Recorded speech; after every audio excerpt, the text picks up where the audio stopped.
14시간 비행을 버텨낸 사람에게 서울이 건네는 첫마디가 있습니다. 여기가 진짜 맞아?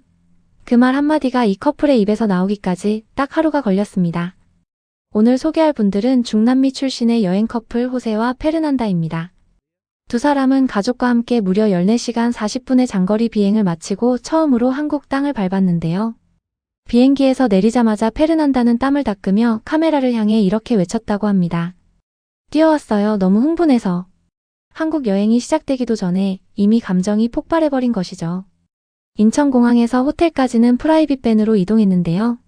서울 호텔까지 약 1시간 20분 거리였음에도 일행 중 아버지로 보이는 어르신은 14시간 비행의 피로가 가시지 않아 멀미가 심했다고 합니다. 아마도 한국 여행 준비를 가장 오래 기다려온 분이 그 어르신이었는지도 모르겠습니다. 그렇게 도착한 첫날 밤.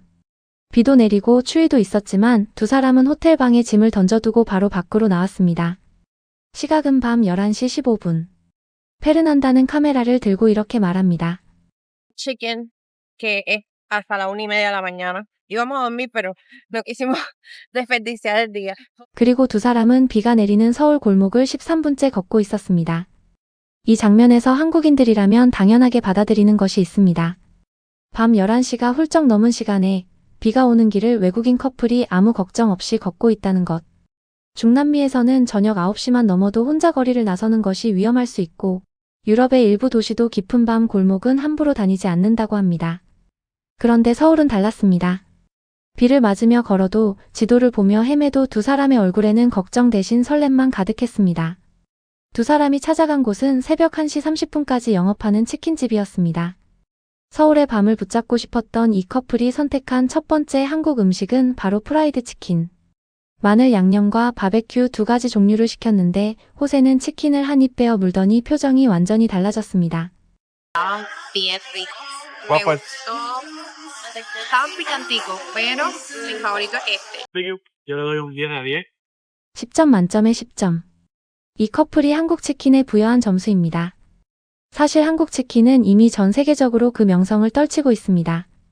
미국에서도 유럽에서도 코리안 프라이드 치킨 전문점이 줄을 잇고 있고 한미국 매체는 한국 치킨을 세계에서 가장 완벽한 치킨이라고 표현하기도 했습니다. 바삭하게 두 번 튀기는 방식과 다채로운 양념 조합은 그 어느 나라의 치킨과도 다른 한국만의 기술입니다. 다음 날 본격적인 서울 탐험이 시작됩니다. 두 사람이 처음 찾은 곳은 강남 한복판 강남스타일 동상 앞이었습니다. 온 가족이 동상 앞에서 사진을 찍고 웃음을 터뜨렸는데요. 페르난다는 강남에서 왔어요. 라며 신나게 소리쳤습니다. 그런데 진짜 충격은 그 다음 목적지에서 기다리고 있었습니다. 두 사람이 향한 곳은 코엑스 스타필드 별마당 도서관. 수만 권의 책이 천장까지 가득 꽂힌 원형서가 앞에 선 순간 두 사람은 그 자리에 멈춰 서고 말았습니다. 수만 권의 책이 있어요.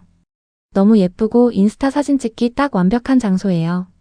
그런데 진짜 사람들이 앉아서 책도 읽고 있어요. 라며 호세는 카메라를 들고 속삭였습니다.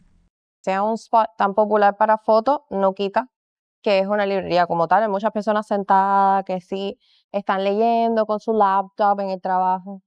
So hay que hacer silencio. Y nosotros estamos. 쇼핑몰 한복판에 도서관이 자리 잡고 있고 그 안에서 사람들이 진짜로 책을 읽는다는 것. 이 조화가 외국인의 눈에는 도무지 이해가 되지 않는 광경이었던 겁니다. 유럽이나 남미의 쇼핑몰에서는 책을 읽으러 오는 사람이 없거든요. 상업 공간과 문화 공간이 이렇게 자연스럽게 공존하는 것. 그게 한국 쇼핑몰의 수준이라는 것을 이 커플은 그 자리에서 온몸으로 느꼈습니다. 코엑스를 걷던 두 사람이 팜마트 매장 앞에서 발길을 멈췄습니다. 잠깐 구경만 하려다 결국 지갑을 열고 말았다는데요. 그런데 여기서 두 사람이 처음 마주한 것이 있었습니다. 현금을 받지 않는 매장이었던 겁니다. 카드 혹은 애플페이만 가능하다는 안내를 보고 페르난다는 잠시 멈칫했지만 곧바로 카드 한 장으로 모든 결제가 끝났습니다. 사실 한국은 이미 세계 최고 수준의 카드 결제 국가입니다. 전체 소비의 90% 이상이 카드로 이루어지고 길거리 포장마차에서도 QR 결제가 되는 나라가 바로 한국입니다. 중남미에서는 현금 없이 여행하는 것 자체가 불가능에 가까운 일인데 한국에서는 오히려 현금을 꺼낼 일이 없습니다. 지갑 속 동전 한 입 없어도 하루 종일 아무 불편함 없이 살아갈 수 있는 나라. 그게 한국입니다. 베스킨라빈스 앞에서도 두 사람은 잠시 멈췄습니다.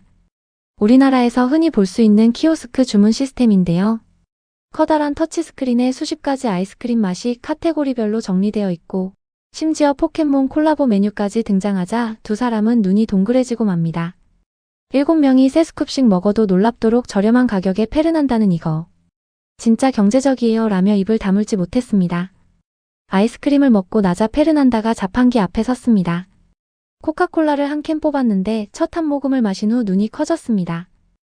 Tremenda publicidad la Coca-Cola. Sabe a Coca-Cola, pero especial, Sí, porque es una Coca-Cola. coreana, de maquinita y bien fría. 우리에게는 그냥 차가운 캔 콜라지만 처음 자판기를 경험하는 외국인에게는 그 자체가 특별한 경험인 겁니다.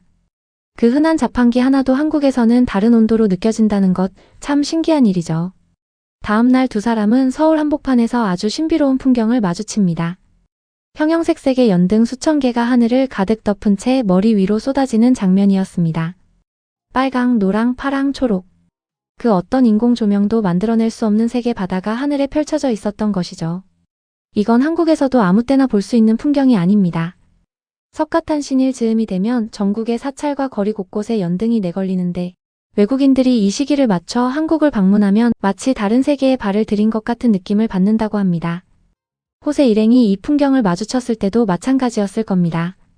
여행 계획서 어디에도 적혀있지 않았던 장면이 눈앞에 펼쳐지는 순간 이 여행이 단순한 관광 이상의 무언가가 됐다는 걸 두 사람도 느꼈을 겁니다. 오후에는 모처럼 호텔로 돌아가 잠시 쉬었다가 남산타워로 향했습니다. 케이블카를 타기 위해 무려 1시간을 줄 서서 기다렸고 탑승권도 1인당 15,000원. 타워 입장권은 따로 또 1인당 약 2만원대를 지불했는데요. 그럼에도 두 사람의 표정은 전혀 지치지 않았습니다. 페르난다는 줄을 기다리면서도 한국 음악이 흘러나오자 어깨를 들썩이기까지 했습니다. 타워에 올라 전망대에 섰을 때 두 사람이 가장 감동받은 것은 뜻밖에도 방향 표지판이었습니다. 수만 킬로미터 떨어진 고향 쿠바, 아바나까지의 거리가 그 표지판에 적혀 있었던 것입니다.